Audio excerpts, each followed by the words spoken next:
डाली थी देवता के बारे में। नाग देवता की जानकारी उसमें है, नाग देवता की सवारी शरीर पर कैसे आती है, ये सारी जानकारी मैंने उस वीडियो में देने का प्रयास किया था। और उससे रिलेटेड मुझे क्वेश्चन आ रहे हैं कि नाग देवता की साधना हम कैसे कर सकते हैं। तो नाग देवता की साधना हम कैसे कर सकते हैं, उससे भी पहले कुछ बातें हमें जाननी बहुत ज़रूरी।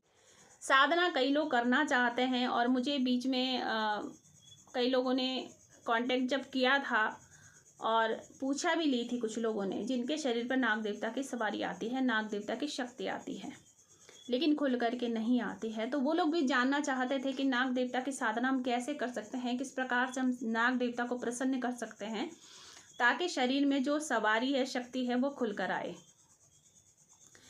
तो उसी विषय पर मैं आप लोगों को बताना चाहूँगी। नाग देवता की साधना करने के लिए सबसे पहले तो आपके पास गुरु होना बहुत ज़रूरी है, क्योंकि नाग देवता की जो शक्ति है ये बहुत तीव्र शक्ति है, बहुत ऊर्जावान साधना होती है नाग देवता की, क्योंकि इसमें ऊर्जा जो है बहुत हाई लेवल की जाती है यदि अच्छा साधक कोई है और अच्छे से साधना कर रहा है। तो इसके लिए आपको गुरु बहुत आवश्यक है, आपके गुरु होने आवश्यक हैं। और या तो फिर आपके मार्गदर्शक हों जो वो स्वयं उन्होंने नाग देवता की साधना की हो, या फिर वो नाग देवता के उपासक हों, या जैसे शरीर में किसी के नाग देवता आते हैं या तो आप उनसे मार्गदर्शन ले सकते हैं। क्योंकि जिनके शरीर पर नाग देवता आते हैं वो आपको अच्छे से इन चीज़ों के बारे में बता सकते हैं, क्योंकि उन्हें काफ़ी चीज़ों की जानकारी होती है, पूजा पद्धति किस प्रकार की होती है, सारी जानकारी आपको दे सकते हैं।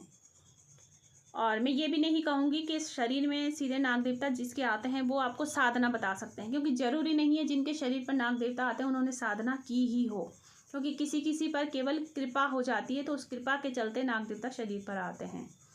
अब क्योंकि मैंने बताया है कि माँ भगवती के साथ नाग देवता भी विराजमान है यहाँ दरबार में, तो इसी वजह से मैंने वीडियो बनाई थी, क्योंकि काफ़ी चीज़ें हैं जो अनुभव हुई हैं, मुझे पता है कुछ चीज़ें ऐसी हैं जो भगवती की कृपा से माँ ने ही मुझे बताई हैं, या जब नाग देवता अपनी कृपा करते हैं तो कुछ चीज़ें वो भी मतलब बताते हैं। तो सबसे पहले तो नाग देवता अगर किसी के शरीर पर आते हैं तो नाग देवता तभी शरीर पर आते हैं जब कहीं पर बहुत बड़ा संकट आने वाला हो।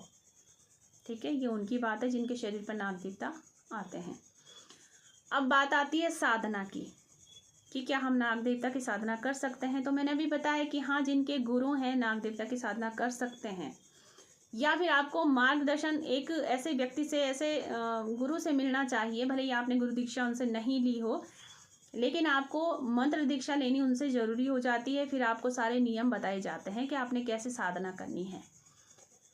अब साधना से भी पहले एक नियम, एक कार्य जो है वो बहुत ज़रूरी हो जाता है, चाहे आपके गुरु हों चाहे ना हों, और आप नाग देवता की साधना करना चाहते हैं तो नाग देवता की साधना आप सीधे मंत्र जाप नहीं कर सकते हैं। सबसे पहले आपको नाग चालीसा पढ़नी बहुत ज़रूरी है।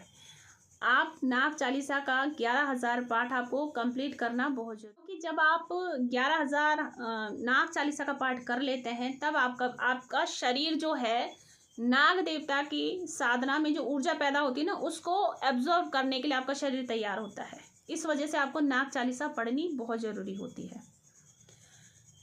अब जब आप नाग चालीसा पढ़ेंगे तो आपके नियम वही रहेंगे जो आपने साधना के समय नियम अपनाने हैं। केवल साधना के समय कुछ नियम थोड़ा सा बढ़ जाते हैं, ठीक है, लेकिन चालीसा में आपको बेसिक चीज़ें हैं जो वो चालीसा में भी आपको फॉलो करनी ही होती है।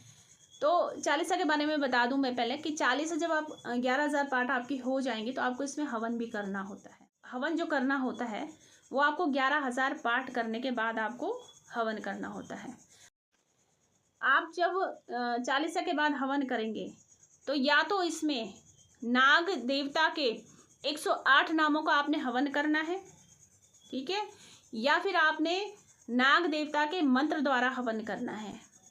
अब आपको मंत्र के लिए मेरा दूसरा वीडियो सुनना पड़ेगा, क्योंकि उसमें मैं मंत्र भी बताऊंगी कि कौन से मंत्र से आप फिर हवन कर सकते हैं, और आपको 108 नाम भी बताऊंगी नाग देवता के, ठीक है, वो आप नोट कर लीजिएगा। और आपने साधना किस प्रकार से करनी है, कैसे करनी है, लेकिन वो मैं तभी बताऊंगी जब आप कमेंट करेंगे, ठीक है। क्योंकि कुछ चीज़ें ऐसी होती हैं जो जब तक सामने वाला जानने के लिए उत्साहित ना हो तो वो बतानी वर्जित होती है।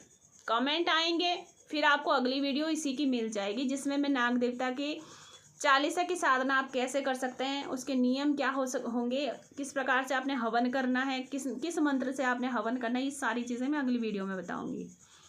यदि आपको ये जानकारी पसंद आती है तो लाइक ज़रूर कर दें, वीडियो को शेयर करें, और पहली बार देख रहे हैं वीडियो तो सब्सक्राइब जरूर करें।